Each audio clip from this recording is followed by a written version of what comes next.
कर्पूरगौरं करुणावतारं संसारसारं भुजगेन्द्रहारं सदा वसन्तं हृदयारविन्दे भवं भवानी सहितं नमामि। श्री भागवत भगवान की है आरती, पापियों को पाप से है तारती। श्री भागवत भगवान की है आरती, पापियों को पाप से है तारती। श्री भागवत भगवान की है आरती, पापियों को पाप से है तारती।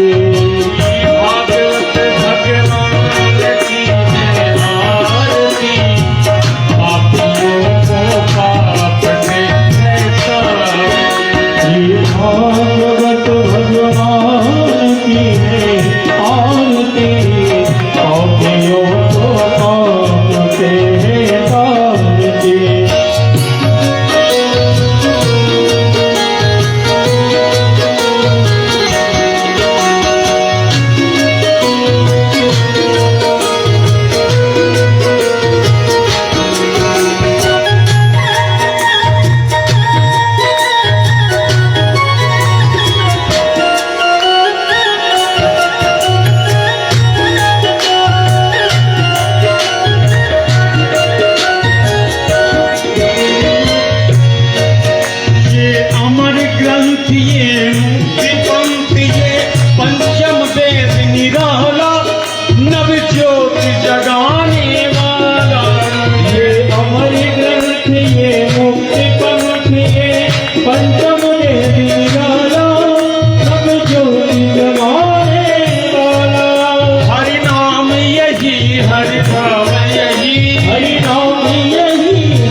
भागवत भगवान की है आरती, पापियों को पाप से है तारती। पापियों को पाप से तारती।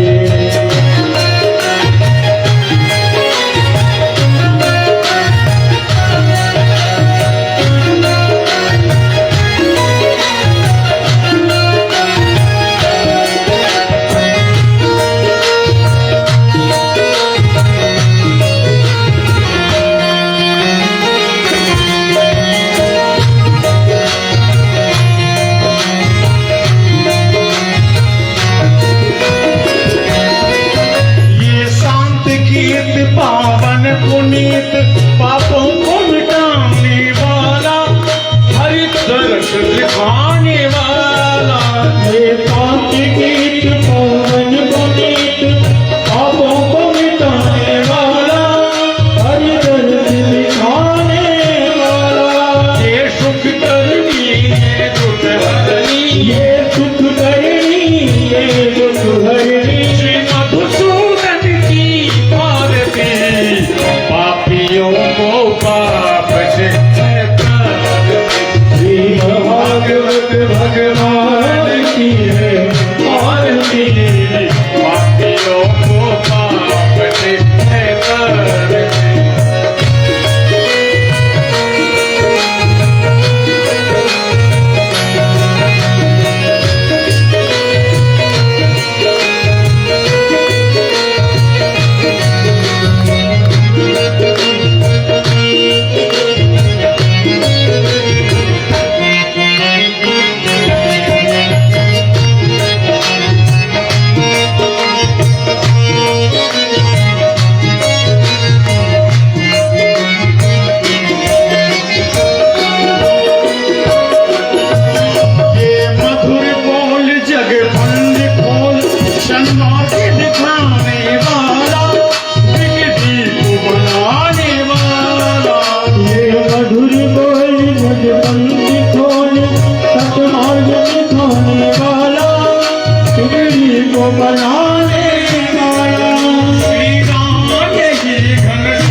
भगवान की है आरती, पापियों को पाप से है ये भागवत भगवान की है आरती, पापियों को पाप से है कर्पूर गौरव करुणावतार संसार सागर के निहार नव करुणा हृदयान विदे अवतारी सहितं नमामि स्वामी देवा स्वामी बंधु शता त्वमेव विद्या द्रविणं त्वमेव सर्वं ममेव देवा ईश्वरं राम नारायण कृष्ण दामोदर वासुदेवं माधवं गोपिका वल्लभं नारायणं रामचन्द्रं हरे राम राम हरे हरे हरे कृष्णा हरे कृष्णा कृष्ण हरे हरे हरे हरे कृष्ण हरे हरे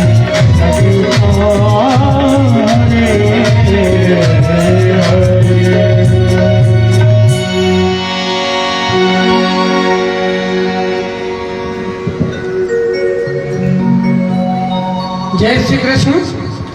आज श्रीमद् भागवत का तृतीय दिवस है। आप श्री के मुखारविंद से कथा का आनंद ले रहे हैं और अविरल गोते लगा रहे हैं ज्ञान रूपी गंगा में। श्रद्धेय ये प्रकाश जी साहब जिन्होंने कल्पना की थी और उनकी परिकल्पना को हमने साकार रूप दिया कि यहाँ पर नदी किनारे, यहाँ पर पवित्र पूर्णिमास में पितृपक्ष के और गायों के बीच में कथा का आनंद लेंगे, जो कि शास्त्र से काफी अच्छा बताया गया है। तो उसके फलस्वरूप आप ही की इच्छा से, आप ही के आदेश से हमने ये प्रयास किया। कल भी मैंने आप सभी से प्रार्थना की थी कि कृपया समय का ध्यान रखिए, क्योंकि केवल 7 दिन में इतने विषय, मतलब गागर में सागर को संभालना तो वो स्वामी जी कर ही रहे हैं, लेकिन अगर हम देर करेंगे तो उससे हम लोग वंचित रहेंगे। कल भी मेरा आप श्री के चरणों में निवेदन था, आज पुनः मैं एक बार दोहरा रहा हूँ, आपको भी यह न लगे। लेकिन समय का यदि ध्यान रखेंगे तो हम ज़्यादा से ज़्यादा कथा का श्रवण कर पाएंगे। उम्मीद करता हूँ कि कल से कम आपके पास में जो बैठे हैं उनको एटलीस्ट बता देंगे, और साथ ही जो मातृशक्ति आपस में व्यस्त है, कृपया कथा के बीच में व्यस्तता नहीं रखे, यहाँ कथा श्रवण में व्यस्त रहे तो ज़्यादा उचित हो जाए। आपसे बातचीत ना करे, कथा की ओर ध्यान दे।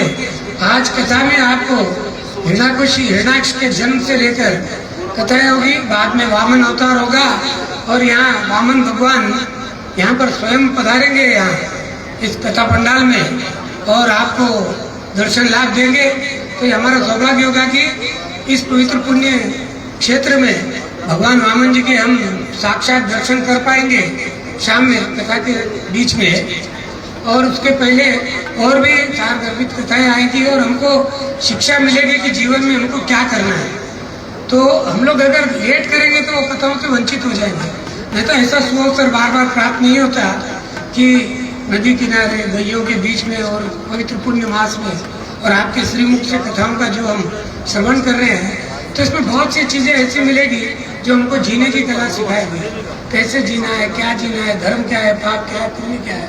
तो बारीक चीज़ें मिलने का सौभाग्य यदा कदा ही मिलता है। और ये हमारा परम सौभाग्य है कि आपके श्रीमुख से ज्ञान गंगा अविरल बह रही है और बस जरूरत है तो हमको उसमें गोते लगाना है। अगर हम आपस में बात करेंगे तो शायद वो सौभाग्य नहीं होगा।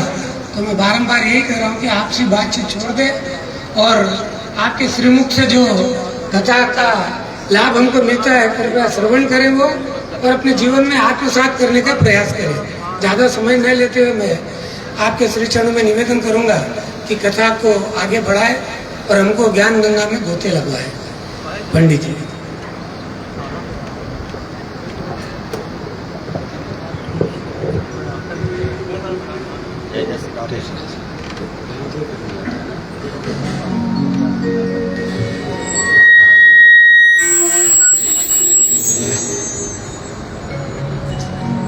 जय जय श्री राधे, जय श्री कृष्ण।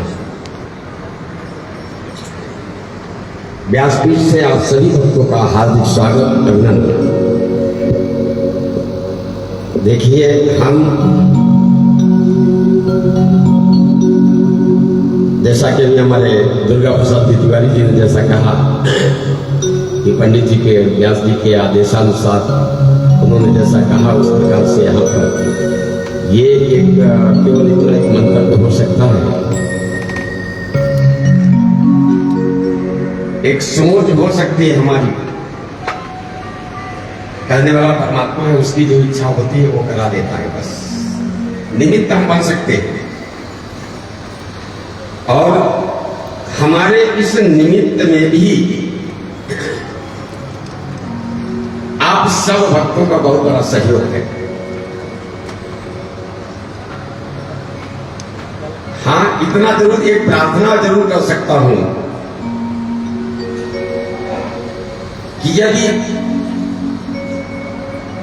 किसी भी संयोग का कुछ सुंदर अवसर मिले,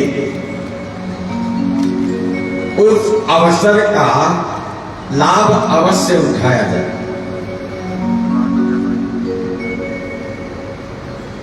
मतलब क्या है? हिर पछताए हो का जब चिड़िया चुप गई खेत। समय हाथ से जो निकल गया, जो समय जो भी, जी हाँ, जो समय हाथ से निकल गया वो वापस फिर नहीं आता है।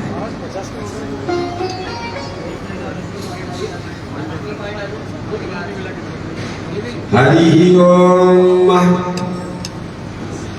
नमः परमहंसा स्वादित चरण कमल चिन्ह मकरंदाय भक्त जनमानस निवासाय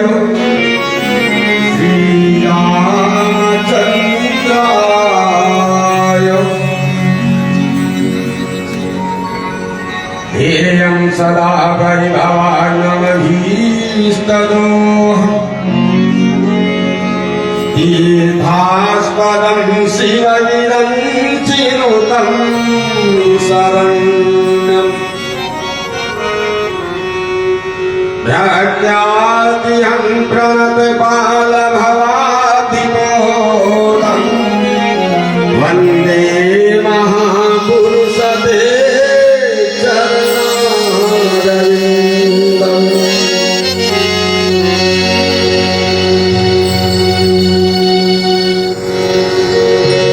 गजाननं चारु विशालमूर्ति मुञ्जीधरं मूषकवाहनं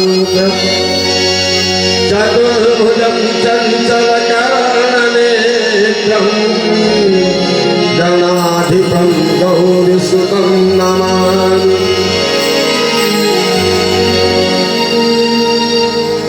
वंशी विभूषितकरान्नवनीरदाभात् पीताम्बरातरुणबिम्बफलाधरोष्ठः पूर्णेन्दु सुन्दरमुखादरविन्दनेत्रात् प्रश्नान् परं किमपि तत्त्वमहं न जाने। नारायणं नमस्कृत्य नरं चैव नरोत्तमं देवीं सरस्वतीं व्यासं ततं ततो जयमुदीरये।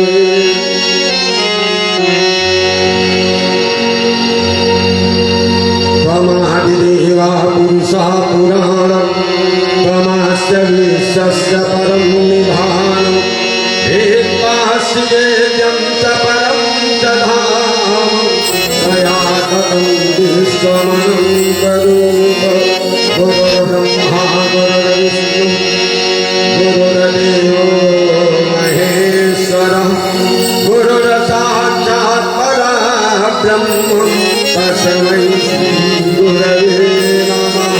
गौराङ्गं रसमयं नित्यं रसमाचारं रसोत्सुकं श्रीरामहर्षणदेवाख्यं सद्गुरुं प्रणमाम्यहम्। जय जय श्रीराधारमण जय जय नमन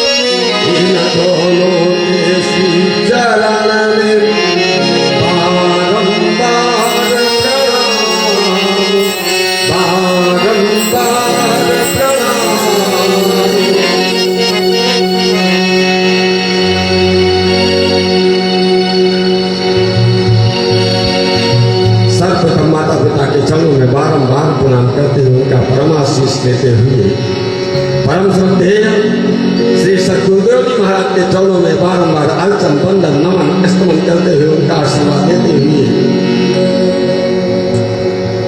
परम पूजनीय बल बुद्धि विद्या के दाता श्री हनुमान जी महाराज के चरणों में बारंबार अर्चन वंदन नमन स्तमन करते हुए उनका परमाशीष लेते हुए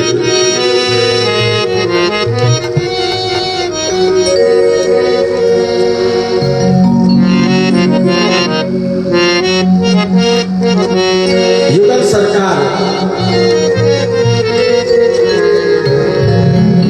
श्री राधा माधव जी के चरणों में बारंबार वंदन करते हुए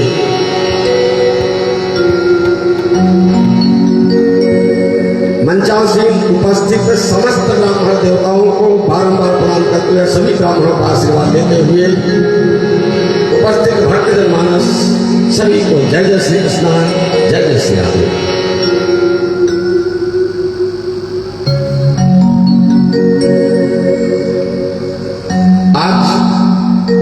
तृतीय दिवस की कथा के अंतर्गत हम सभी प्रवेश करने वाले हैं।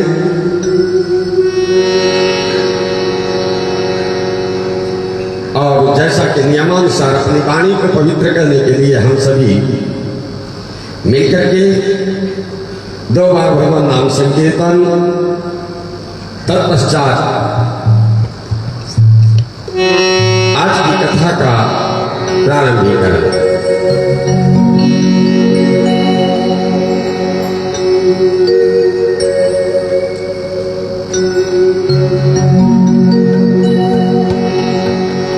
यहाँ पर उपस्थित हमारे सभी गौ भक्त, परमात्मा के परम सेवक, सभी धर्मानुरागी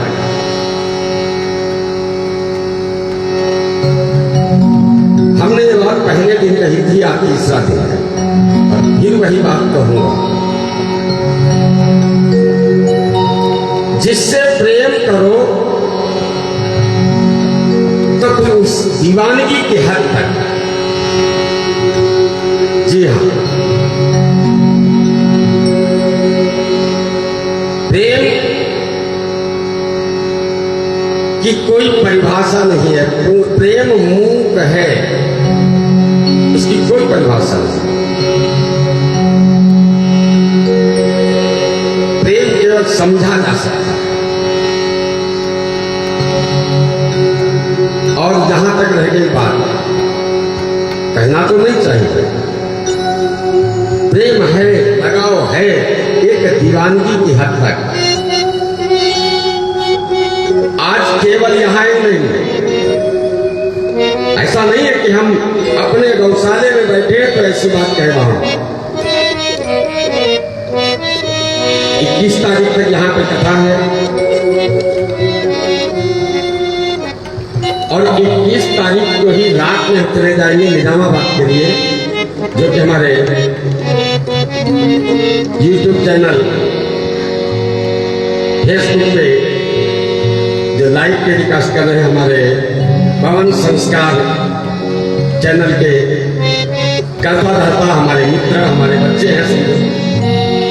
परमात्मा इनके ऊपर हमेशा आशीर्वाद बनाए रखे। अनमोल पांडे, उदित नारायण तिवारी,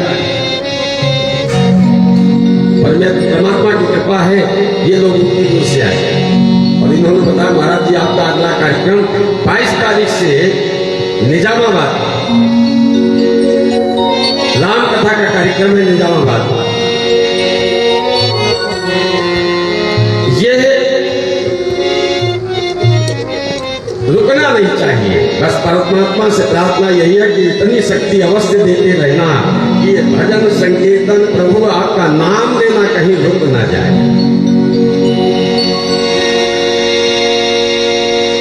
चलिए हम सभी भी संकीर्तन करेंगे प्रेम के साथ में, परमात्मा के साथ, परमात्मा का। अरे दीवानी बन जाऊंगी, मस्तानी बन जाऊंगी,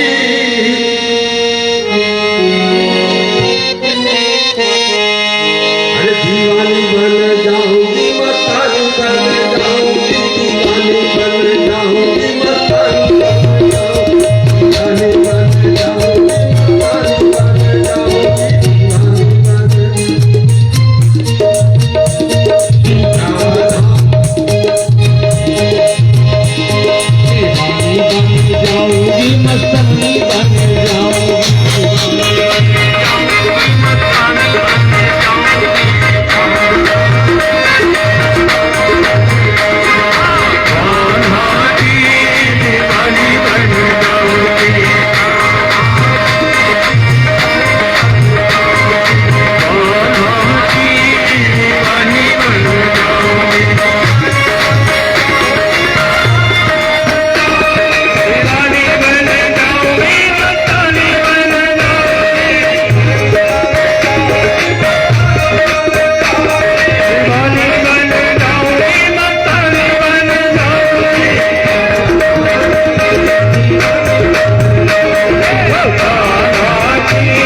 की जय हो, गंगा मैया की जय, यमुना मैया की जय, वृंदावन धाम की जय, युगल सरकार की नमः पार्वती पतये हर हर महादेव शंभो।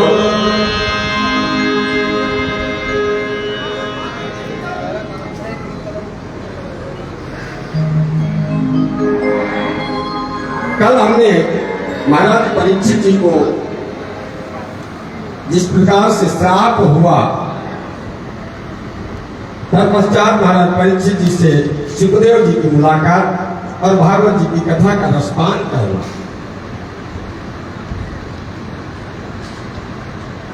इस विषय में आप लोगों को कथा के माध्यम से दर्शन कराए।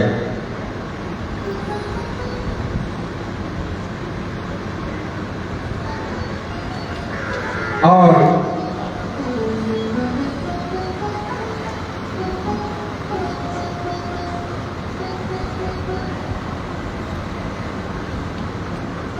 इधर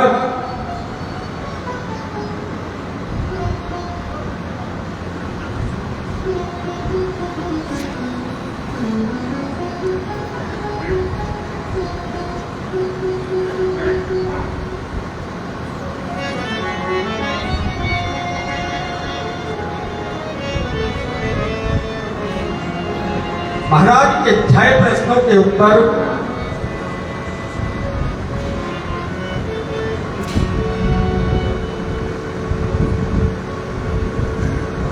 उन्हीं उत्तरों के माध्यम से चलिए हम आप लोगों को दर्शन कराते हैं भागवत जी के अंतर्गत।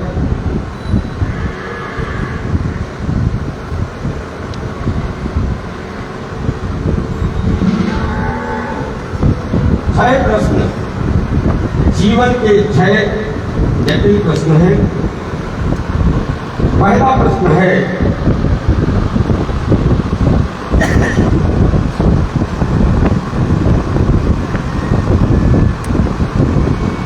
महाराज भगवान का जन्म क्यों होता है?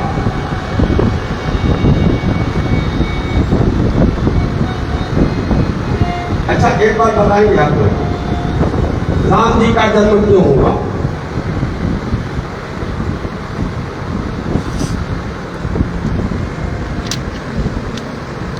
राम जी का जन्म क्यों हुआ?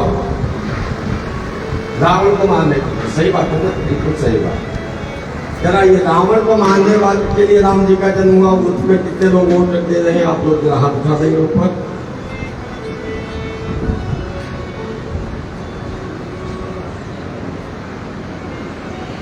याद रखना मेरे प्रभु किसी को कभी नहीं मारते हैं। हम सब दोष झूठा लगा देते, भगवान ने ऐसा किया, भगवान ने वैसा किया। अरे वो तो परमपिता है। भगवान का अवतार लेने का सबसे बड़ा कारण एक ही है, यदा यदा हि धर्मस्य ग्लानिर्भवति भारत।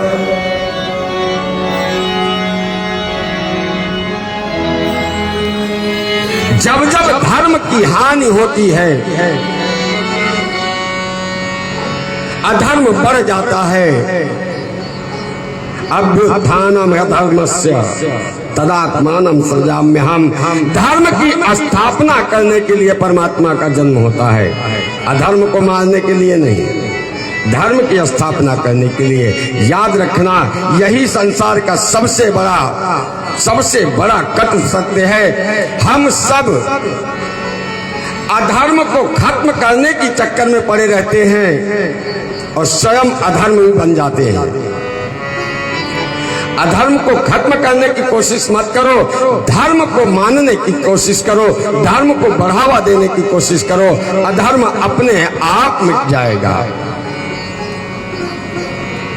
हरि जब जब होई, रामचरितमानस बाबा तुलसीदास जी लिखते हैं कि जब जब होई धर्म का हानि, जब जब होई धर्म के हानि, जब जब होई धर्म का यह हानि, जब जब होई धर्म करे हानि, जब जब होई धर्म का यह हानि, जब जब होई धर्म करे हानि, बाढ़ई असुर अधम अभिमानी, बाढ़ई असुर महाभिमानी, बाढ़ई असुर अधम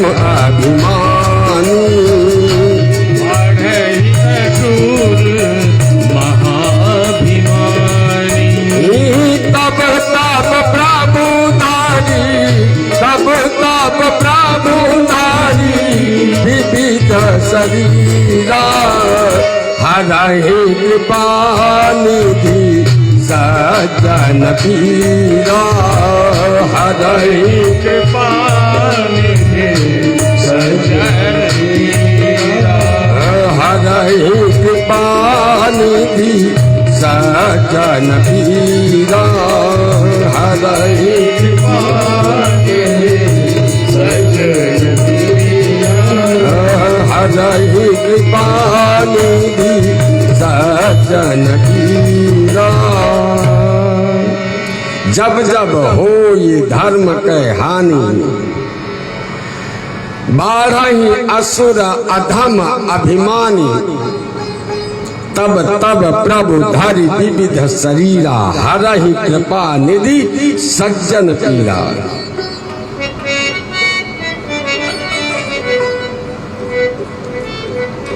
राम जी का अवतार हुआ, साफ साफ लिखा। राम जी जो आए, बाबा तुरंत लेखनी उठा करके तुरंत लिखते हैं, विप्रधेनु सुर संत हित, क्या विप्रधेनु सुर संत हित, लीन मनुज अवतार, निज इच्छा निरमित तनु, माया गुण गोपाल।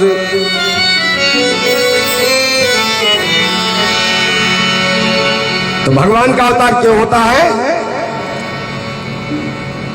विप्रधेनु सुर संत हित, जी हाँ, गौ ब्राह्मण संत देवता, इन सब के उपकार के लिए मेरे परमात्मा का जन्म होता है।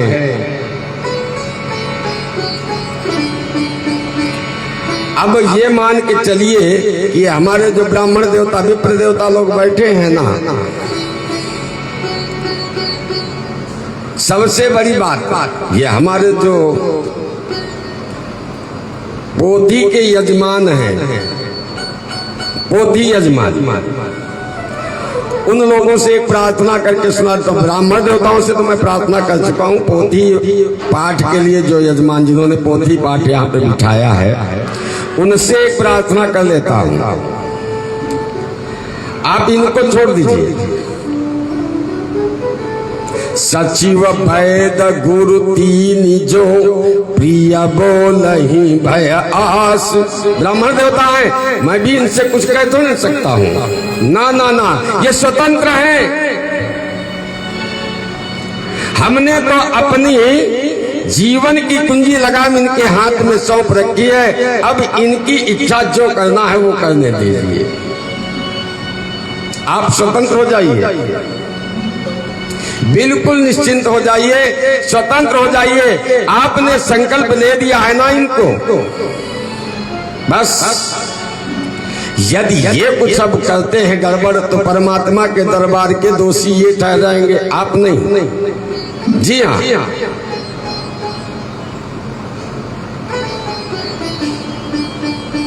इसलिए आप लोग इनके ऊपर किसी प्रकार का क्षोभ या मत रखिए किसी प्रकार का मन में, क्योंकि सापत ताड़त परुष कहंता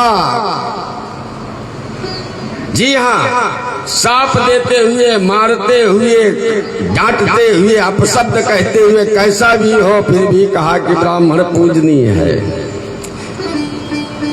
तो उनको ठीक है भाई, हम तो आपकी पूजा करेंगे। बाकी का आप जानो, आपका कर्म धर्म जाने, जैसा कुछ भी करना हो।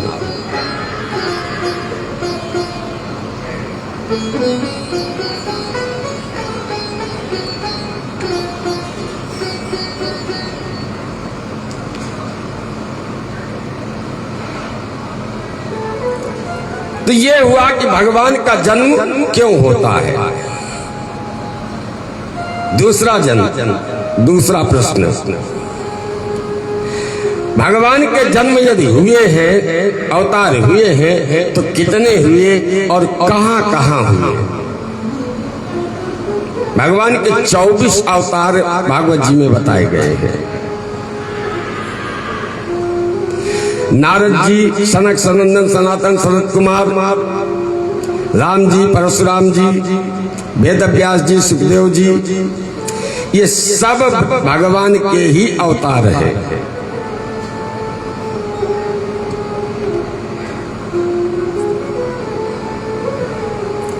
और अब इनके सबके स्थान कथा के माध्यम से आप लोगों को दर्शन कराए जाएंगे। कौन कहां कब कैसे जन्म हुआ, कैसे प्रकट हुए।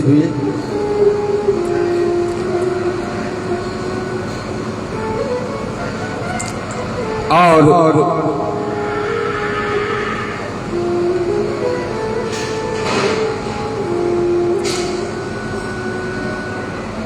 जैसा कि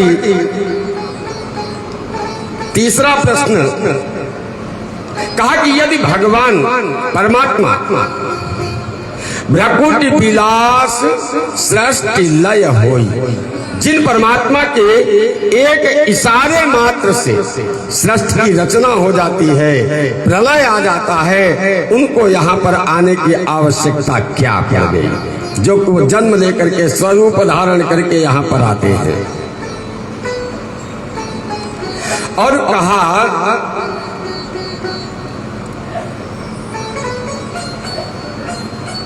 और एक प्रश्न कहा कि भगवान आते हैं, धर्म की स्थापना करते हैं और लीला करके पुनः यहाँ से चले जाते हैं। इन परमात्मा के जाने के पश्चात धर्म किसकी शरण में जाता है।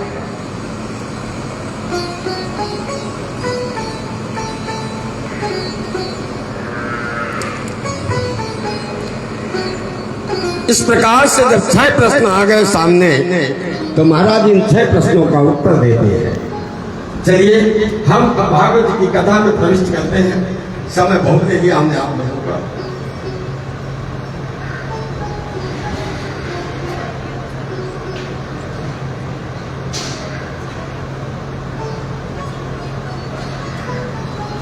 भगवान कहते हैं कि मेरे 2 मुख हैं।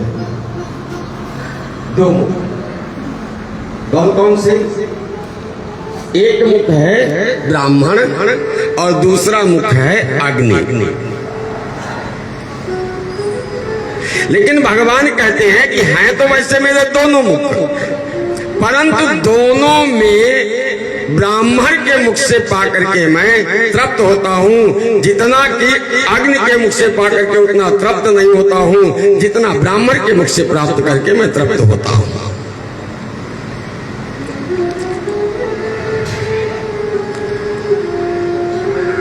भाई जब ब्राह्मण को आप भोजन कराते हैं ना, सब ब्राह्मण, इससे अच्छा कोई तरीका ही नहीं है ब्राह्मण को प्रसन्न करने का। बढ़िया मन का भोजन ब्राह्मण को मिल जाए, बढ़िया मन का भोजन मिल गया ब्राह्मण को, आहा कहता है। बढ़िया जब पेट भर के भोजन हो गया ना, सुंदर सात्विक भोजन ब्राह्मण को मिला, तो कहता है आहा, बड़ा आनंद आ जाता है। और आनंद जब हुआ उसको, तो वो प्रसन्न होकर के आशीर्वाद में जो चाहो मिल जाता है। भगवान कहते हैं इस प्रकार से ब्राह्मण के मुखारबिंद से जो मुझे प्राप्त होता है, उसमें जो आनंद आता है, उतना आनंद मुझे अग्नि के में प्राप्त प्रदान किया गया।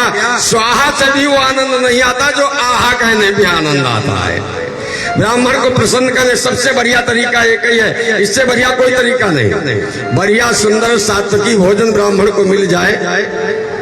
पिछले साल की ही शायद बात है, हाँ पिछले साल या उसके एक साल पहले की कुछ ऐसी बात है। एक बार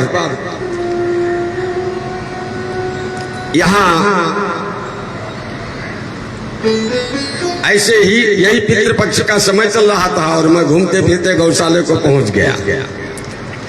गौशाले में हमारे अमृत भाई बैठे थे और बोले महाराज जी समय हो चुका, चलो भोजन करेंगे। मैं नहीं जाएंगे भोजन करने, बोला नहीं जाता हूँ भाई, मेरी इच्छा नहीं भोजन करने की। अरे महाराज टाइम हो गया ना भोजन का, मतलब कुछ भी हो गया होगा, मैं घर को जा रहा हूँ और कल आऊंगा आपके घर पे भोजन करने। ठीक है, अच्छी बात है बोल करके। अच्छा महाराज जी एक बात बताओ भोजन, तो बोला एक बात याद रखना, भोजन की व्यवस्था जो होगी पूरी सब्जी ये वो सब नहीं बनवाना। फिर महाराज जी मौला बढ़िया जो है दाल चावल बनवा देना, फल के रोटियां बनवाना, यही भोजन करूंगा मैं। सादी दाल, फिक्की दाल, हैदराबाद वाली दाल भी नहीं चाहिए मुझे। अच्छा साहब देखो भाई, पुलिस वाले चाहते साहब भूल गए,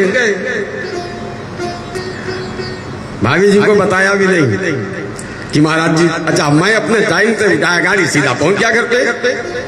जब घर पे पहुंच गया, भाभी जी हमारी साईं बाबा का पाठ कर रही थी। जब देखा सामने तो अब अरे महाराज जी तो आ गए। अब किचन में गए, किचन में जाके पानी लेकर के आए। उसके बाद 10 मिनट बाद भाभी जी जब किचन में गई अंदर, तब बोले महाराज जी को मैंने दावत दी थी भोजन के लिए। अब फटाफट तो वो, लेकिन प्रारब्ध, गरम गरम रोटियां बन गई, दाल फिक्की दाल और आ गया भोजन। इतना स्वादिष्ट भोजन, इतना भरपेट, हमें और हमारा ये विनय था साथ में, विनय महाराज, इतना स्वादिष्ट भोजन ऐसा दिखा मेरे को कि 4-6 महीने बाद भरपेट भोजन मिला है। पूरा पूर्ण आनंद आया। और जो ये बिना सूचना, हकीकत ये सच्चाई है कि अमृत भाई ने बताया नहीं था, बाद में भोजन करने के बाद में अलका भाभी ने बताया कि महाराज जी क्या बताऊं, इनकी इतनी आदत है कि बताइए आपको बोल करके आए और फिर भी घर में बताया नहीं। अरे बताते तो मैं पनीर की सब्जी या ये वो सब बनाया। मैं बोला यही तो अच्छा काम किया जो कि अमृत भाई ने बताया नहीं, ये तो बहुत अच्छा काम किया। यदि बता देते तो मेरे मन का भोजन नहीं मिलता, बिना बताए हुए मन का भोजन प्राप्त हुआ।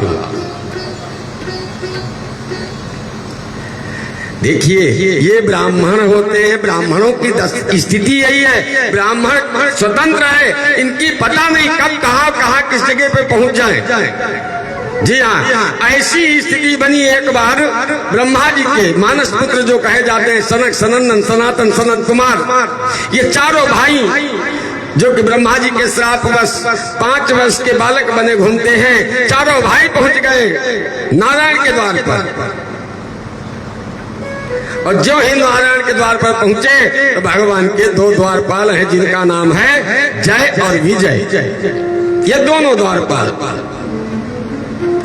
इन्होंने रोक दिया अंदर जाने से, कहा प्रभु इस समय आराम कर रहे हैं, याद रखना कभी भी द्वार पर कोई आ जाए पूछ लीजिए, बाकी रोकिए मत। ब्राह्मण को कहा खास तौर से नहीं, घर में स्वामी जी सो भी रहे तो जगा दीजिए उनको कि देखो भाई फलाने महाराज जी आए हैं, आइए। पता नहीं ये नारायण की लीला बड़ी विचित्र है, कहाँ किस वेश में आ जाए। मेरे प्रभु ने को इन चारों संतों को जो 5 वर्ष के बालक हैं, इनको कहीं रोक टोक नहीं, बेरोक टोक कहीं भी जाते हैं। लेकिन यहाँ पर जय विजय ने रोक दिया। एक बार नहीं, 2 बार नहीं, 3 बार रोक दिया। और जब तीसरी बार इनको रोक दिया तो इनको गुस्सा आ गया बालकों को, और इन्होंने ब्राह्मण गुस्सा पर क्रोध आ गया। तब तो भी परशुराम हाँ शांत है तब तक तो सुदामा बना रहता है, ब्राह्मण जब तक शांत है तब तक। कभी भी इसलिए कह रहा हूं कि ब्राह्मणों के धैर्य की परीक्षा मत लीजिए। ये जब तक शांत है तब तक तो शांत है, और नाराज हुआ, गुस्सा हुआ तो भी भृगु ऋषि की संतान है, इतना याद रखो। भृगु ऋषि का नाम सुना होगा ना। एक बार महाराज भृगु जी चल दिए, चले तो तीनों देवताओं से मिलने के लिए भोले बाबा के यहाँ पहुंचे। जो भोले बाबा के यहाँ पहुंचे तो भोले बाबा समाधि लगाए बैठे थे। वहां से आगे बढ़े, ब्रह्मा जी के यहाँ पहुंचे तो ये अपने कार्य में लगे थे, रचना करना, इनका काम है रचना करना। और जो भगवान विष्णु के यहाँ पहुंचे तो लक्ष्मी मैया इनके पैर दबा रही थी, और भृगु महाराज जो पहुंचे तो लक्ष्मी मैया बाजू हो गई। भृगु महाराज ने एक लात खींच करके मारी भगवान नारायण के वक्षस्थल पर, और मेरे नारायण ने महाराज भृगु का पैर पकड़ लिया। कहा महाराज हम क्षत्रिय हैं, मेरा हृदय वज्र से भी ज्यादा कठोर है, और आप ब्राह्मण देवता हैं, आपका चरण कमल से भी ज्यादा कोमल है। महाराज कहीं आपको मार तो नहीं लग गई, चोट तो नहीं लगी आपके पैर में? और भगवान ने वहीं पर भृगु महाराज ने भगवान को एक आशीर्वाद दिया कि जाओ आज से तुम्हें एक और नाम मिलेगा, पगुधारी।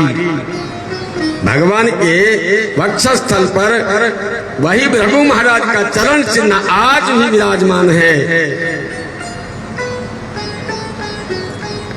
ब्राह्मण बड़े अजीबोगरीब होते हैं।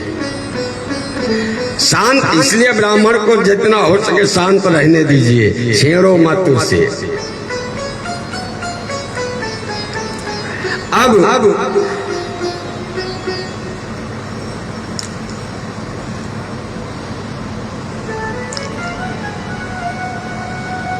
जब इनको श्राप दे दिया, कहा जाओ,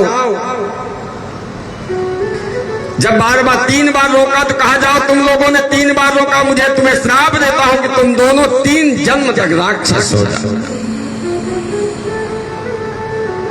अब तो ये बेचारे गिड़गिड़ाने लगे। जो ही ये आवाज नारायण ने सुनी, उठ करके बाहर आए। अरे ब्रह्मपुत्रों, आपके चरणों में कोट कोट नमन है। अरे ब्राह्मण देवता, इन बालकों के ऊपर क्यों कुपित होते हो? ये तो बेचारे पराधीन हैं, इनके अपराध को क्षमा कर दे। इनकी तरफ से मैं आपसे क्षमा मांगता हूँ। नारायण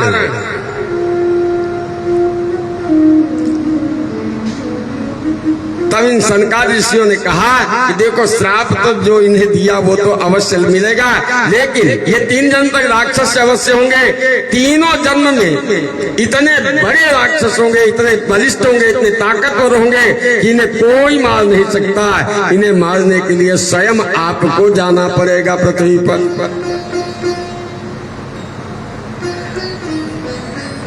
यही दोनों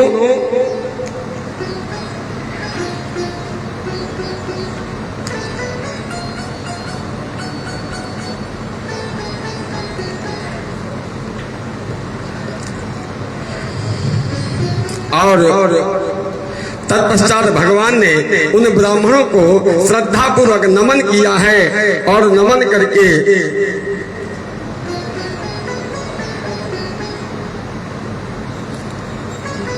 वही सनकादि ऋषियों के श्राप के कारण ये दोनों पार्षद भगवान के जय और विजय आज अदिति माँ के गर्भ में आ चुके हैं। ये सारा रहस्य ब्रह्मा जी समस्त देवताओं को सुनाते हैं, और कहा आप लोग घबराइएगा नहीं, भगवान नारायण कृपा करेंगे, समय आने पर उनका उद्धार भी करेंगे।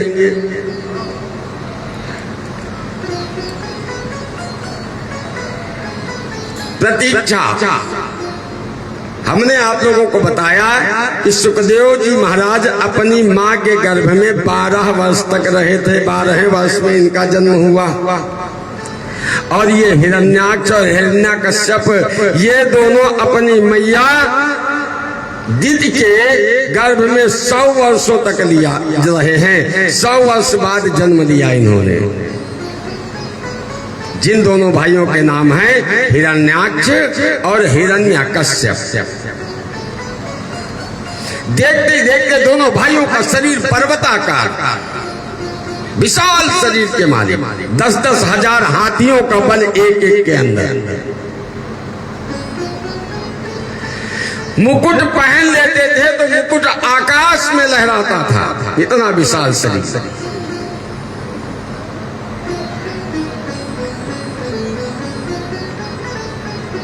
एक दिन की बात है, हिरण्याक्ष अपने भाई से कहने लगा हिरण्यकश्यप से, भैया बल का पराक्रम तो बहुत मिला, परंतु अभी तक कोई लड़ने वाला नहीं मिला। और गदा उठाई हिरण्याक्ष ने और दिग्विजय के लिए चल दिया।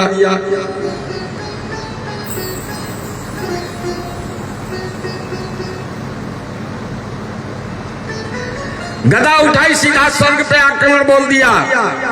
देवता लोग खाली गदा की टंकार से ही देवता लोग बिना युद्ध किए ही स्वर्ग को खाली कर दिए, स्वर्ग छोड़ के भाग खड़े हुए। अब समुद्र के भीतर प्रविष्ट किया, वरुण देवता को ललकारा और वहां भी अपना आधिपत्य जमा लिया।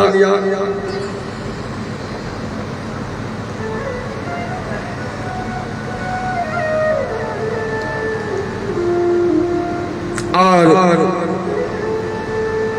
इस प्रकार से चारों तरफ से सब जगह इसने अपना आधिपत्य जमा लिया।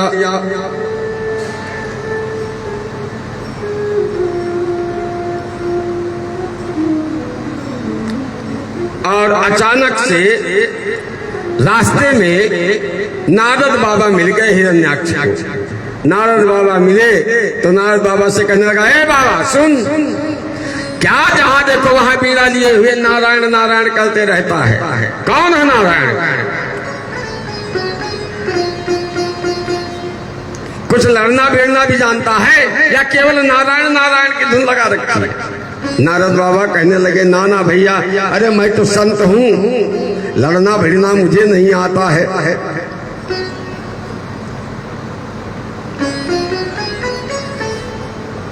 इधर उधर नारद बाबा कहने लगे, एक बात है, वैसे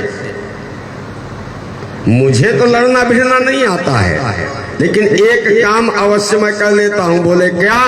बोले अंगार लगाना खूब जानता हूं। मैं स्वयं नहीं लड़ता हूं, लेकिन लड़ाई लगाना जानता हूं मैं। भोले बाबा की बात बताऊं अगर आपको, नारद जी ऐसे ही है। नारद जी की बात समझो आप, कितनी लड़ाइयां लगाते हैं। एक बार की बात है, देवर्षि नारद हाथ में बीड़ा लिए हुए कैलाश पर्वत पहुंच गए। कैलाश पर्वत पर पहुंचे तो देखा क्या कि वहां पार्वती मैया अकेले बैठी थी, भोले बाबा नहीं थे। ओहो माते, आपके चरणों में कोट कोट नमन है। आओ देवर्षि, बहुत दिनों में आए पुत्र, तुम कहाँ रहे इतने दिन तक? भोले नारद जी कहने लगे, ना मैं आना, आजकल मैंने इधर उधर आना जाना बंद कर दिया है, कहीं भी नहीं जाता हूँ। कहा क्यों? अरे कहा लोगों में आजकल प्रेम नहीं रह गया है, आजकल लोगों में दिखावटी प्रेम है, सब दिखावटी। आखिर देखी चेतना, मुख देखा विश्वास। प्रेम दिखावटी हो गया आजकल, दिखावा है।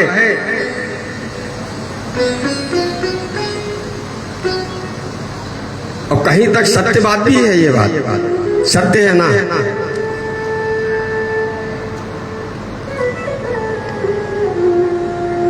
याद रखना,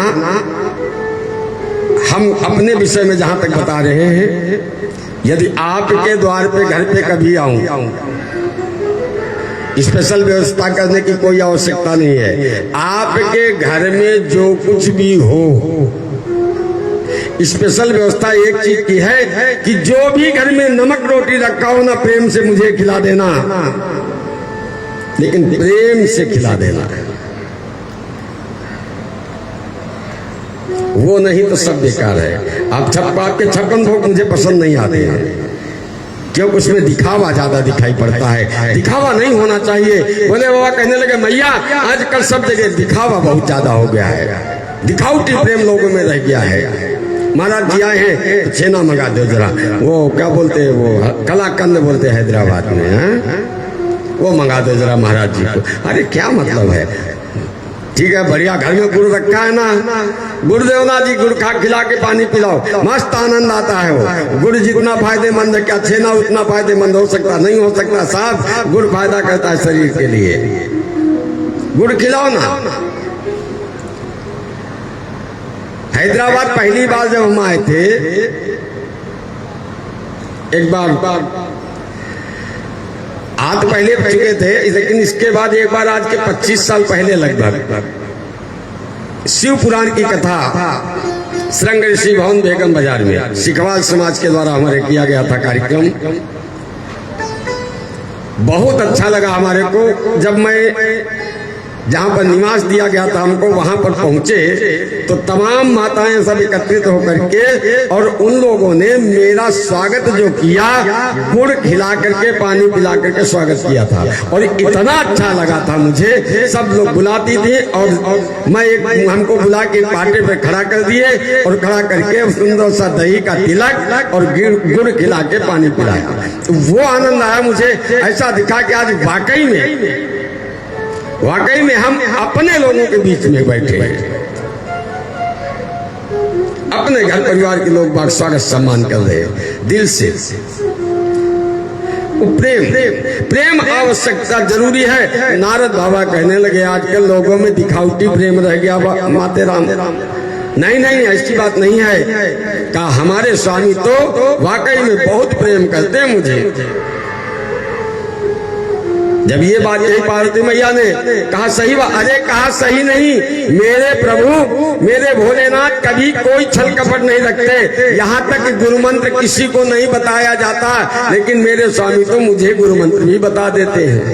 गुरु मंत्र भी बता दिया। अच्छा, कहा हाँ इतना प्रेम करते मुझसे। कहा अच्छा, तो भी एक बात और भी बता दी होगी। कहा जो भोले बाबा मुंडों की माला अपने सर में पहन रखे ना, गले में। कहा हाँ। कहा ये सर किसके हैं? ये बात तो आज तक नहीं बताई। और इतना कह के नारद बाबा चले गए, निकल गए। भोले बाबा आए, और जब आए कहने लगे आप देखे क्या कि पार्वती जी बैठी हैं गुफा में एक। हाँ, हमारे लोगों, हमारे यहाँ पहले एक वो होता था ना, कोप भवन। जब कोई नाराज हो जाता था घर का व्यक्ति, तो वो उस कक्ष में जाकर के बैठ जाता था। आजकल ये नाम भी बड़े अजीब अजीब हैं। घर बनाया जाता था तो घर में एक अतिथि कक्ष रखा जाता था, कोई गेस्ट रूम आ जाए तो उसके लिए, अतिथि के लिए। अरे मैं एक रिश्तेदार है हमारे, उनके यहाँ पहुंचा, नया नया हैदराबाद आया था, मुझे नहीं मालूम था क्या बोलते क्या नहीं बोलते। मैं बोला दंड प्रणाम हुआ। हमने कहा भाई साहब कहाँ हैं? तो बोले कि वो दीवान खाना, बोले दीवान खाने में है। मामला ये तो नाराज क्यों है? शायद बुआ जी इसलिए ऐसी बात बोल रही है। फिर थोड़ी देर बाद पूछा, मैंने कहा, बोला बुआ जी वो कहाँ है भाई साहब? बोले बोली ना बेटा मैं दीवान खाने में बैठे। अब मेरी समझ में नहीं आया, बाहर गया तो देखा दूसरा रूम था, उस रूम में बैठे थे जहाँ गेस्ट रूम था। बताइए हमारे को अतिथि कक्ष को दीवान खाना बना दिए। आजकल आपके यहाँ कोई अतिथि है तो वो दीवाना हो गया। कैसे कैसे लोग नाम रख लेते हैं। तो नाराज होकर के बैठी थी पार्वती मैया। भोले बाबा कहने लगे देवी क्या बात है, क्यों नाराज हो? कुछ भी नहीं बोली। क्या नारद जी आए थे क्या? कहाँ आए तो थे, तो क्या हुआ? कोई अगर सच्ची बात बता दे तो तुमको बुरा लग जाएगा। अभी क्या को तुमको बुरा लगता है? ना बताइए, इतनी बड़ी बात। बोले अरे तुम नाराज क्यों होते हो भाई? मैंने आज तक तुमसे कुछ छिपाए नहीं, कही इतनी बड़ी बात तुमने हमसे छिपा के रखी। भोले बाबा कहने लगे मैंने क्या छुपाया है? आज तक तो मैंने कुछ छुपाया नहीं आपसे। कहा अच्छा, आज तक तुमने बताया है मुंडों की माला किसके है, ये सर किसके है? ओहो देवी, यही तो सबसे बड़ी बात है। मैं तुमसे इतना प्रेम करता हूँ कि जितनी बार तुम्हारा जन्म होता है हर बार मेरे साथ तुम्हारा विवाह होता है, और जब तुम्हारी मृत्यु होती है तो तुम्हारा सर निकाल करके इस हार में पुरा लेता हूँ। अब तो पार्वती मैया और ज्यादा नाराज, बोले जब मेरा जन्म होता है मेरी मृत्यु होती है, और आप बोले नहीं मैं तो अजर अमर हूँ, मेरी मृत्यु नहीं होती है। अच्छा आप अजर अमर हैं? कहा हाँ, क्योंकि मुझे अमर कथा आती है, मैंने अमर कथा सुनी है। पार्वती मैया कहने लगी महाराज अगर तुम प्रेम करते होते मुझसे तो मुझे भी अमर कथा सुना करके अमर कर लेते। अब कुछ भी जो भी हो जाए, भोले बाबा कहने लगे देवी इससे प्रकृति का नियम बिगड़ जाएगा। ना ना ना, कुछ भी हो जाए मुझे तो अमर कथा सुननी है। तब जाकर के अमरकंटक में भगवान भोलेनाथ ने मैया को अमर कथा सुनाई, लेकिन माता राम कथा सुनते सुनते सो गई। पूरी कथा सुनी थी, एक तोते के बच्चे ने, वही तोता सुखदेव जी के रूप में प्रकट होता है वेद व्यास जी की पत्नी के गर्भ से। बोलिए सुखदेव जी महाराज की जय।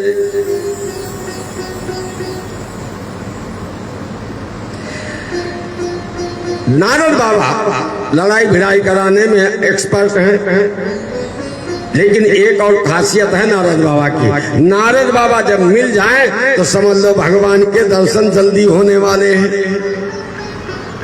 नारद बाबा मिले हिरण्याक्ष को,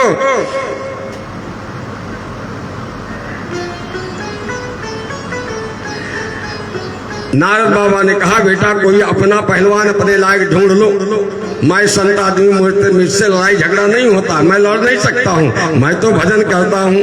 काहे चल हट जा बाबा यहाँ से, भाग भाग, चल मैं ढूंढता हूँ। ढूंढने के लिए निकला अपने से युद्ध करने वाला, जब कोई नहीं मिला इसलिए क्या किया इसने, पृथ्वी को चुरा के लेके चला गया, पृथ्वी को उठा ले गया जल में।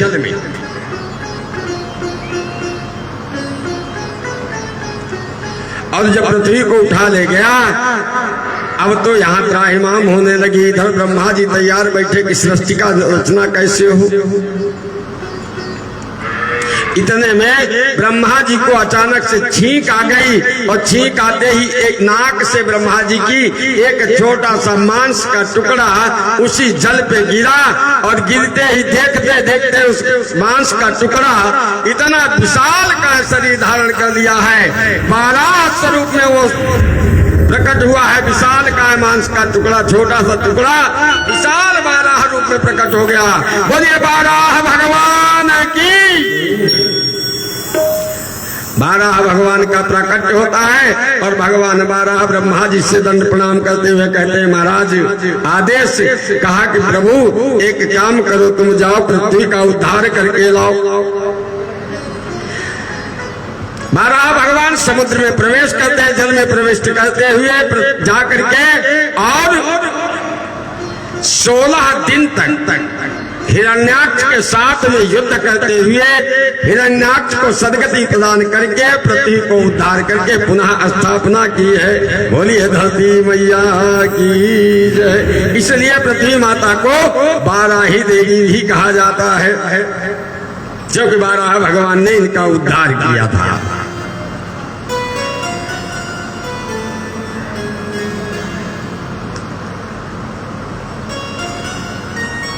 और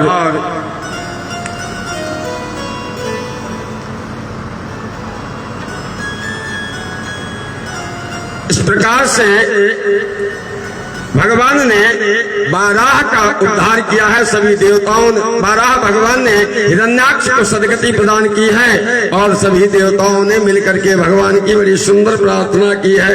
नमो नमस्ते खिलयाज्ञतंतवे स्थितो गृहीता मलसात्वमूर्तये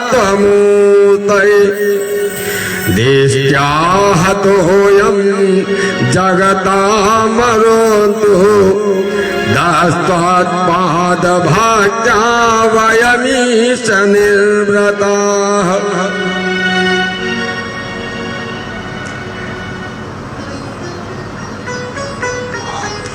सभी देवता प्रणाम करते हैं। प्रभु आपके चरणों में बारंबार प्रणाम है। बड़ी हर्ष की बात है कि आपने इस राक्षस का दमन करके और धरती मैया को उद्धार दिलाया है। आपकी जय हो। खूब प्रशंसा की है, भगवान को प्रणाम किया और प्रभु अंतर ध्यान हो गए। अब पृथ्वी पर सृष्टि का विस्तार प्रारंभ हुआ। भगवान नारायण ने पहले आदेश दिया भोलेनाथ को। भोलेनाथ से कहा कि यहाँ पर सृष्टि की रचना करो। मेरे भोले बाबा तो भोले भोले हैं। भोले बाबा ने सृष्टि की रचना प्रारंभ की, तमाम तैयार कर दिए। भूत प्रेत डाकिनी शाकिनी पिशाचिनी सतैया बलैया बिच्छू सब तमाम पैदा कर दिए। जो इस सृष्टि को देखा ब्रह्मा जी ने कहा महाराज बस बस बस, इससे ज्यादा ये सृष्टि बर्दाश्त नहीं होगी लोगों को, इसलिए अब रुक जाओ।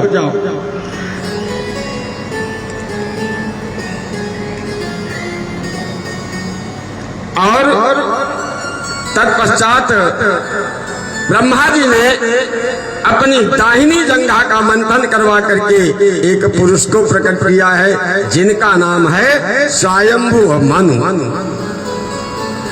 और बाई जंघा का मंथन करके एक कन्या को जन्म दिया है, जिनका नाम हुआ सतरूपा।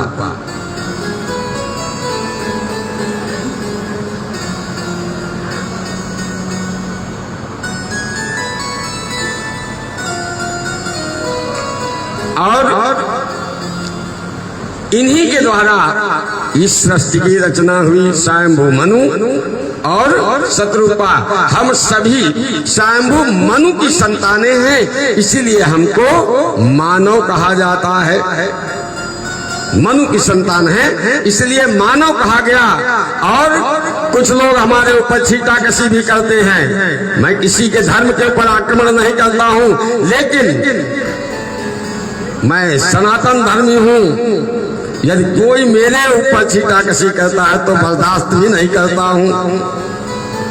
कट्टर सनातनी हूँ और मैं अपने बात को नहीं बदल सकता हूँ। हमारे पूर्वज मनु हैं, हम मनुवादी हैं। हम मानते हैं अपने को हम मनुवादी हैं, और जो अपने को मनुवादी न मानता हो तो अपने बाप दादा को ढूंढ ले जाकर के किसकी संतान है वो।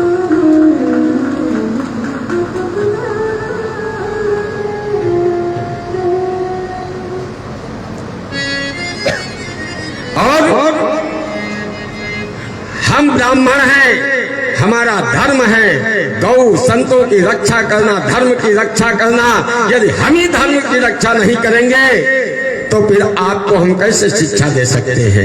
आओ बढ़ो, आओ मेरे साथ, मैं आप सबके साथ में हूँ और अपने धर्म की रक्षा के लिए चाहे कतरा कतरा बह जाए शरीर से, मैं अपने धर्म की रक्षा करता रहूंगा और गौ माता की सेवा में हमेशा उद्यत रहूंगा। इस बात की प्रतिज्ञा करो कि हमेशा हम सब इसी प्रकार से अपने धर्म के लिए लड़ते रहेंगे और अपनी देवी मैया गौ माता को हमेशा उनकी सेवा में लगे रहेंगे।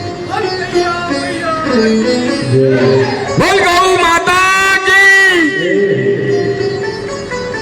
क्या मतलब है इस जीवन का? यदि हम केवल अपने लिए जीवित रहते हैं तो फिर इस जीवन का मतलब ही क्या है? अपना जीवन याद रखिए, ये गैया मैया जिन गौ माता के लिए हम कह रहे हैं, अरे हमसे अच्छे तो पशु पक्षी हैं जो कि अपना जीवन दूसरों के काम में लगाते हैं। गौ माता के पास दूध होता है, वो दूध किसका है? उनके बच्चे का है ना। फिर भी वो दूध कभी मना नहीं किया उन्होंने, और वो दूध हम सबके पालन पोषण के लिए लगाते हैं, क्योंकि वो कहती है गैया मैया कि ये सब हमारे बच्चे हैं। यदि हम अपने लिए जीवित रहे तो पशु पक्षियों से गई गुजरी अपनी जिंदगी है। भैया परोपकाराय सताम विभूतया, परोपकार ही सब कुछ है। जब तक आपका जीवन किसी दूसरे के काम में ना आए। अरे जो सही दुख पर छिद्र दुरावा, जो सही दुख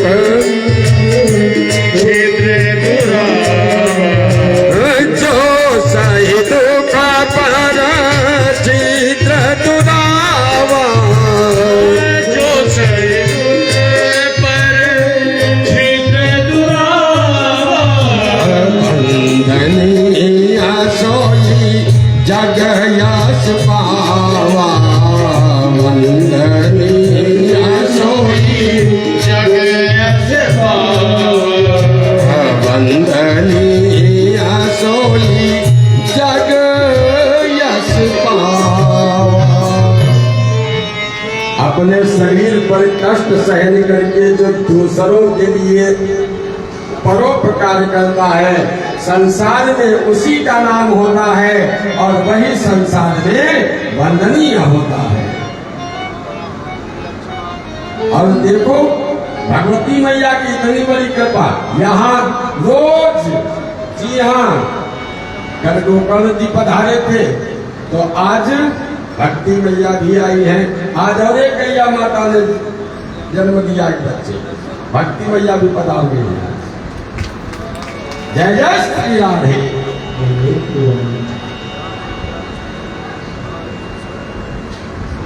बोलिए गौ मैया की जय हो।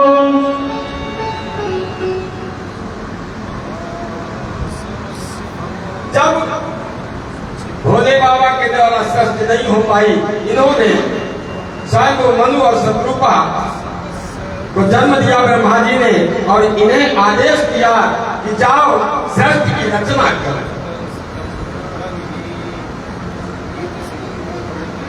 तब सृष्टि की रचना के लिए ये दोनों स्वयं मनु और शत्रुपा जी, भागवत जी में बताया गया कि स्वयं मनु और शत्रुपा से 5 संतानों का जन्म हुआ है, जिनमें 3 बेटियां और 2 बेटे, 3 कन्याएं, आकुति, देवहूति और प्रसूति, 3 कन्याएं और 2 पुत्र, प्रियव्रत और उत्तानपाद। चलिए पहले हम कन्याओं के वंश वृद्धि का वर्णन करते हैं।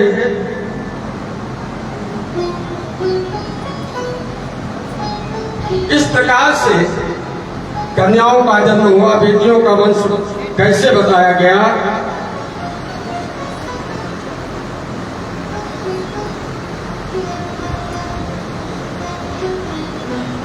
कहा कि देखो इनकी मझली पुत्री है देवहूति। देवहूति जी मैया का विवाह कर्दम जी के साथ में होता है।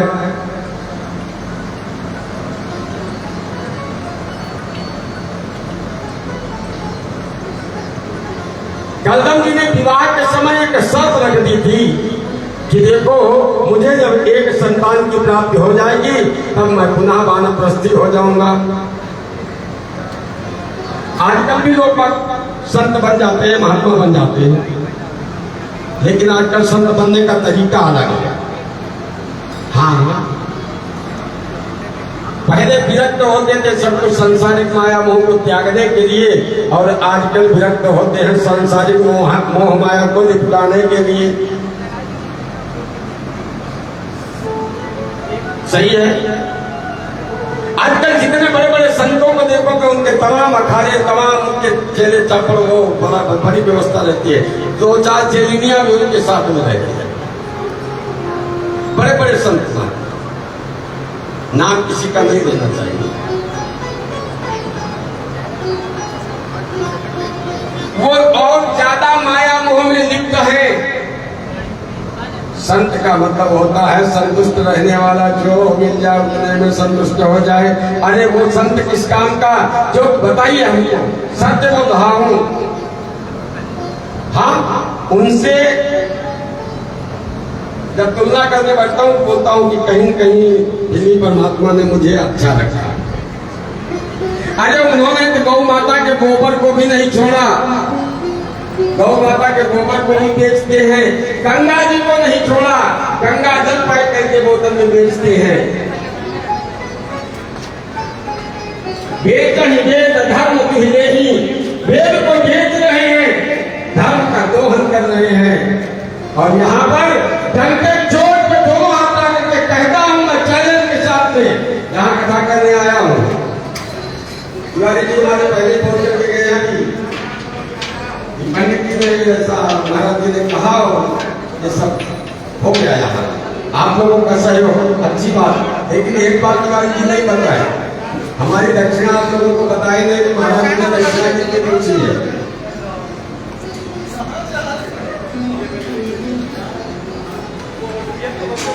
महाराज जी ने कोई दक्षिणा नहीं पूछी तो महाराज ने कहा बताए। सही बात है, आप लोगों को मालूम है बात।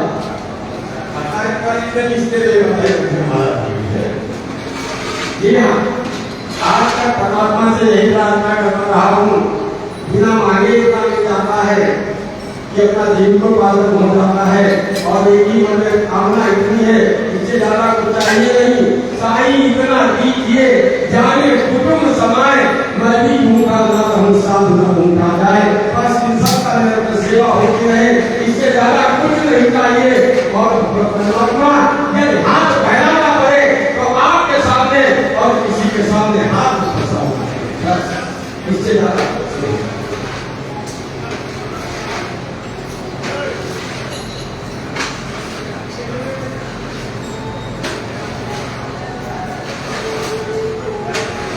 महाराज पैदल जी ने शर्त की देवहूति के समक्ष कि जैसे ही एक संतान का जन्म होगा मैं पुनः करवा के दे दूंगा। देवहूति भैया ने कहा ठीक है स्वामी, जैसी आपकी आज्ञा। महाराज स्वयं मनु और शत्रुपा जी दोनों आए और देवहूति जी का पूरा विधान पूर्ण करना के साथ में संपन्न हुआ। और जो ही हुआ जो ही गर्भवती जी ने लगा दी समाधि। देवहूति भैया राजकन्या है, देवहूति भैया ने सब जेवर श्रृंगार पूरा बना करके रख दिया और रख के स्वामी की सेवा में आज तक रहेगा तो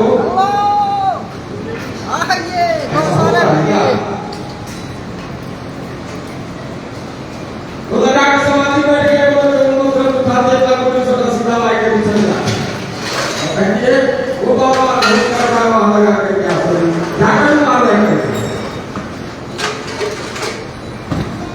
लेकिन देवहूति मैया ने ऐसा नहीं किया है, अपने स्वामी की सेवा में अपने को भूल गई।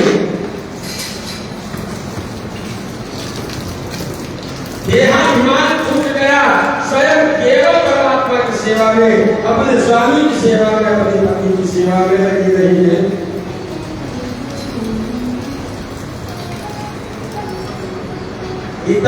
इतने वर्ष बीत गए, समाधि में बैठे हैं महाराज कदम में, और देवहूति मैया उनकी सेवा में लगी है। स्नान तक नहीं किया देवहूति मैया ने एक दिन भी। क्यों? मैं स्नान करने जाऊंगी, ऐसा न हो स्वामी जी को किसी प्रकार की कोई कष्ट हो जाए। भैया ये सोचने की बात है, समझना मेरी बहन, इस चीज को समझने की बात है, इसको जरूर लाना अपने जीवन में, सोचना एक बात। क्या फायदा है मंदिर में जाकर के सेवा करने का? घर में आप अपने पति का सम्मान नहीं करती, अपने सास ससुर की सेवा नहीं करती, तो फिर मंदिर में जाने से कोई मतलब नहीं।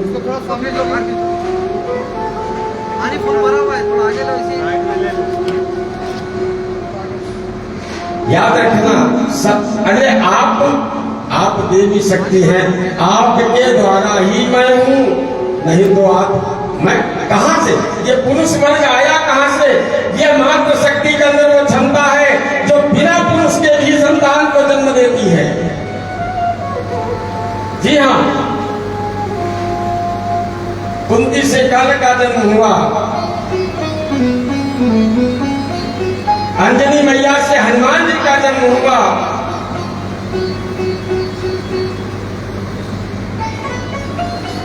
लेकिन किसी पुरुष का कोई ऐसा उदाहरण नहीं मिला है अब तक। मातृशक्ति आपके द्वारा ही, ये प्रार्थना है, बिल्कुल सत्य बात है कि नारियां देश की जाग जाए अगर, अरे नारियां देश की जाग जाए अगर, युग स्वयं ही बदलता चला जाएगा। नारियां देश की जाग जाए अगर, नारियां देश की जाग जाए अगर, नारियां देश की जाग जाए अगर, नारियां देश की जाग जाए अगर, युग स्वयं ही बदलता चला जाएगा। युग स्वयं ही बदलता चला जाएगा। नारियां देश की जाग जाए अगर, नारियां देश की जाग जाए अगर, जय श्री राधे।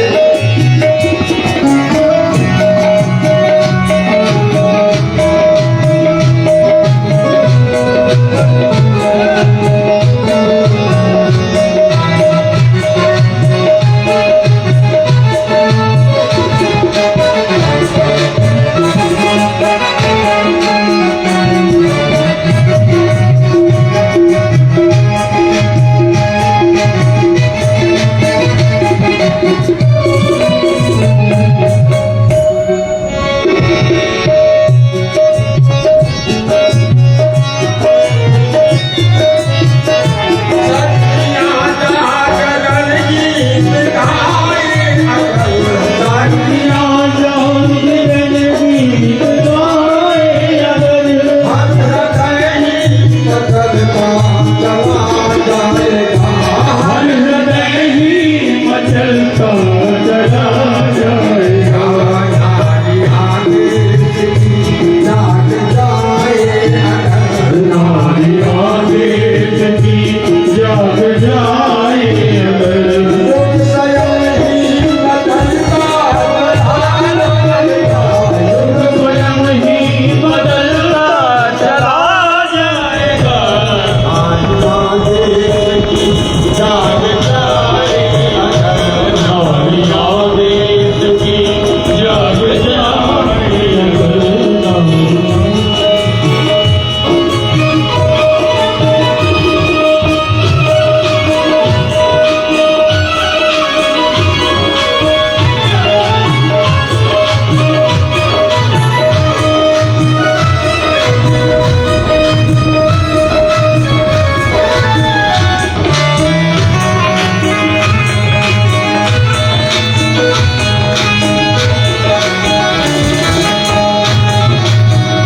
वीर संतान से तो भिखारी नहीं, गोद में कौन सी शक्ति पाली नहीं। गोद में कौन की सरकारी नहीं, गोद में की सरकारी नहीं। वीर संतान से तो भिखारी नहीं, गोद में कौन सी शक्ति पाली नहीं। गोद में कौन सी शक्ति पाली नहीं, गोद में कौन सी शक्ति पाली नहीं। जननिया साथ को साथ पाए अगर, जननिया साथ को साथ पाए अगर, सौर शिशुओं में धनता चला जाएगा। सौर शिशुओं में धरता चला जाएगा। नारियां देश की जाग जाए अगर, नारियां देश की जाग जाए अगर,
आदेश की जग जाए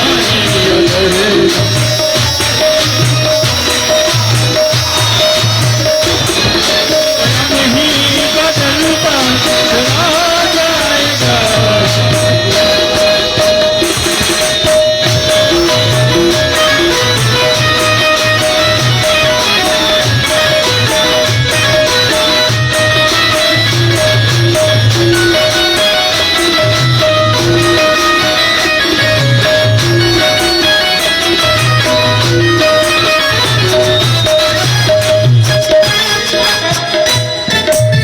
आपने है इस धरती का श्रृंगार आप स्वयं हैं और इस धरती के श्रृंगार को संवारना, इस धरती को स्वर्ग बनाना ये भी आपके हाथ में है। यह धरा स्वर्ग शीत संवरने लगे, स्वर्ग की रूप सच्चा उभरने लगे, स्वर्ग की रूप सच्चा उभरने लगे, स्वर्ग की रूप सच्चा उभरने लगे, स्वर्ग की रूप सच्चा उभरने लगे। देवियां दिव्य शक्ति जगाए अगर, देवियां दिव्य शक्ति जगाए अगर, हर मनुष्य देव बनता चला जाएगा, हर मनुष्य देव बनता चला जाएगा। नारियां देश की जाग जाए अगर, नारियां देश की जाग जाए अगर, युग स्वयं ही बदलता चला जाएगा, युग स्वयं ही बदलता चला जाएगा। नारियां देश की जाग जाए अगर, नारियां देश की जाग जाए अगर, नारियां देश की जाग जाए अगर, नारियां देश की जाग जाए अगर, नारियां देश की जाग जाए अगर।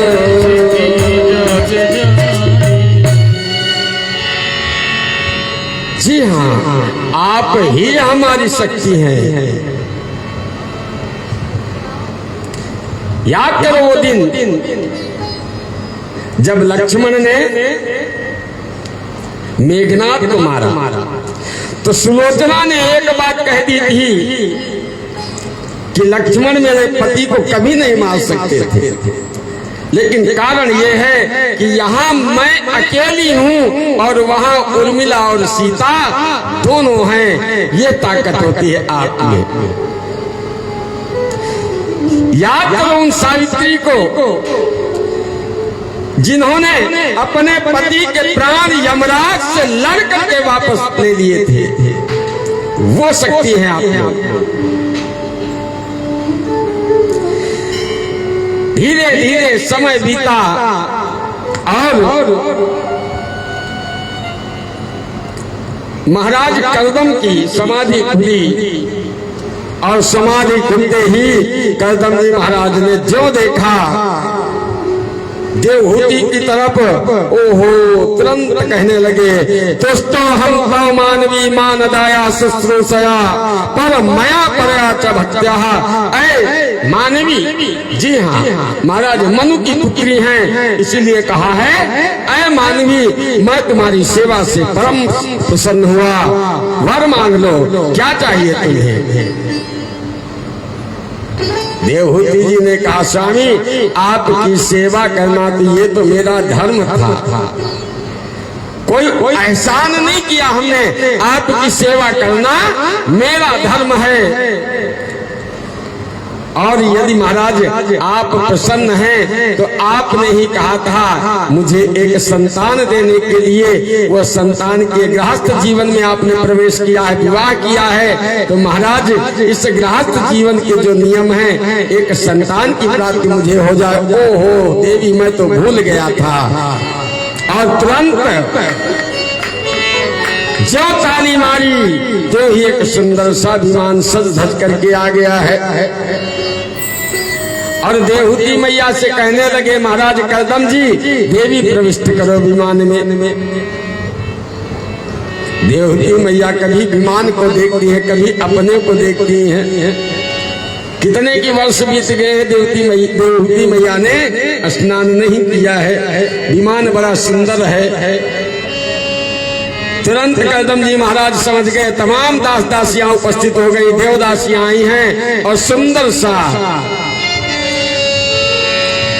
गुलाब जल, चंदन, इतर इत्यादि से सुंदर सा उपटन लगा करके स्नान करवाया है। देवहूति मैया को सुंदर श्रृंगार कराया। तत्पश्चात करदम जी महाराज देवहूति मैया विमान में सवार हुए हैं। विमान आजकल लोग बात कहते हैं साइंस बहुत आगे महाराज, क्यों? सत्य बात है। साइंस देखो ना, साइंस का उपक्रम,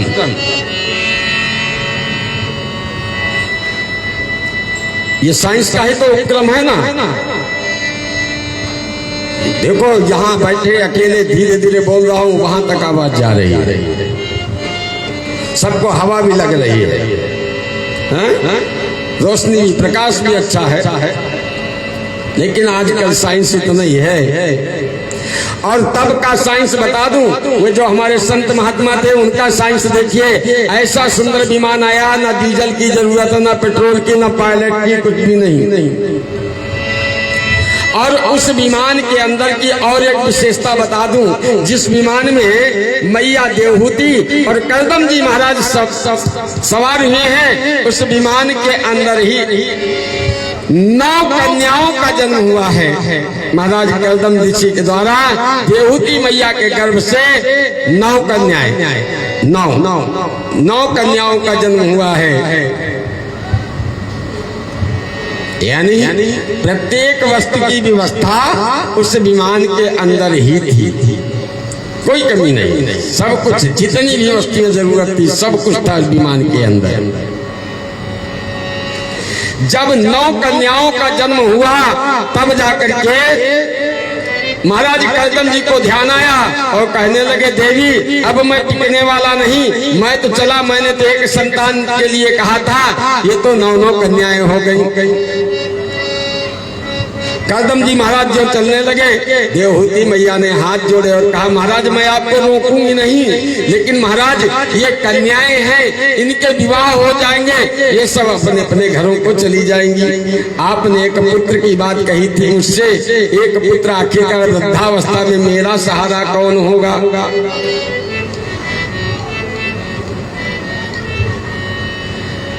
जो ये बात कही देवहूति मैया ने, तो ही ध्यान आया करदम जी महाराज को। हो सहाहं संस्कलया तद्वीरेण महामुने तव क्षेत्रे देहोद्याम प्रणेशे तत्व संहिता। तुरंत ध्यान आया देवहूति मैया को। करदम जी महाराज को ध्यान आया कि भगवान ने स्वयं वर दिया था कि महाराज मैं तुम्हारे यहाँ स्वयं देवहूति के गर्भ से पुत्र रूप में जन्म लूंगा।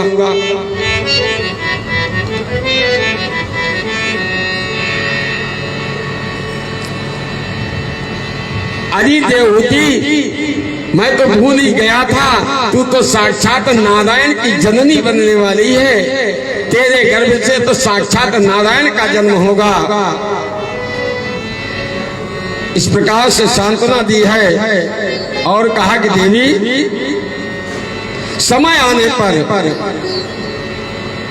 देवहूति मैया के गर्भ से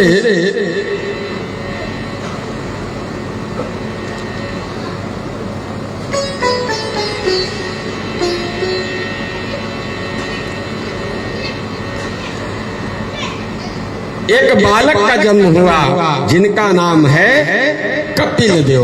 बोलिए कपिल भगवान की जय। कपिल मुनि का, कपिल देव जी का जन्म होता है और उनका ज्यों ही जन्म हुआ,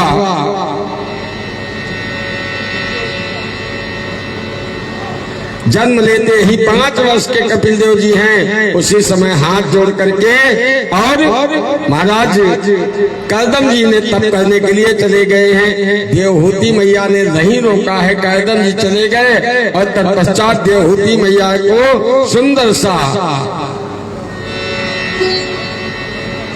उपदेश दिया है, जिसे सांख्य शास्त्र कहा गया है भागवत जी में। सुंदर सा कपिल मुनि ने माता को अपने 5 वर्ष की आयु में सुंदर सा, यही तो होता है पुत्र। पुत्र का मतलब क्या होता है? पुत्र किसे कहा जाता है? जो अपने माता पिता को पुण्य नामक नरक से उद्धार कराए, उसे कहा जाता है पुत्र। सुंदर सांख्य शास्त्र की शिक्षा दी और ध्यान में निज प्रभु में देखा ही जगत कैसन करहि विरोध। जब संसार ही स्वयं परमात्मा का स्वरूप है तो फिर विरोध किस बात का? सुंदर सी सांख्य शास्त्र की शिक्षा दी और शिक्षा जब पूर्ण हुई, उसी समय मैया देवहूति का शरीर पूरा गल गया है।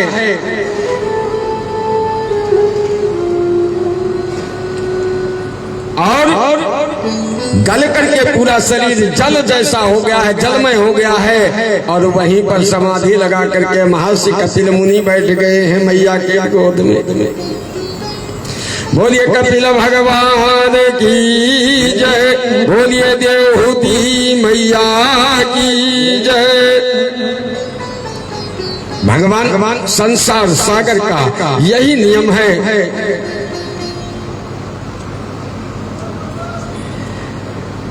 मेरे परमात्मा हम सब कहते रहते हैं मुझे ये करना है, मैं ऐसा करूंगा, मैंने ऐसा कर लिया। ना ना ना ना, ये सब तो उमादारू जो सीत की नाई और सब ही नचावत राम गोसाई।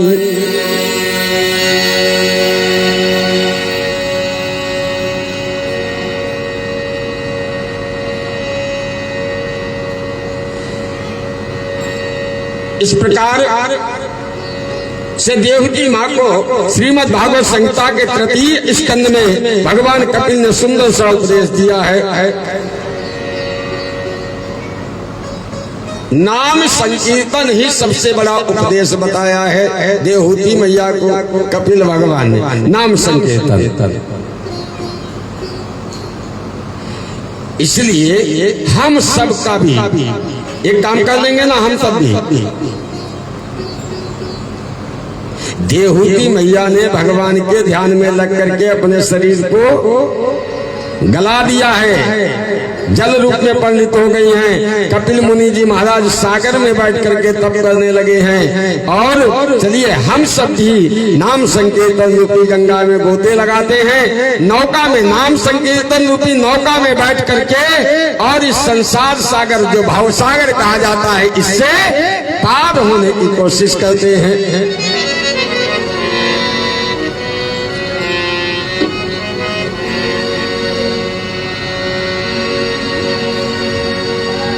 तेरे दर पे आ गए हैं, तेरे दर पे आ गए हैं।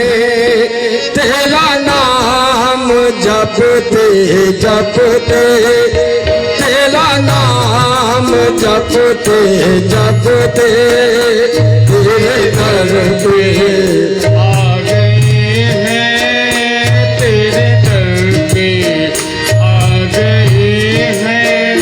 तेरा नाम रटते रटते, वो तेरा नाम जपते जपते मुझे मिल गया ठिकाना, मुझे मिल गया ठिकाना। तेरा ध्यान करते करते, तेरा ध्यान करते करते तेरे दर पे आ गए हैं, तेरे दर पे आ गए हैं। तेरा ध्यान कर तेरा ध्यान करते हो।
गए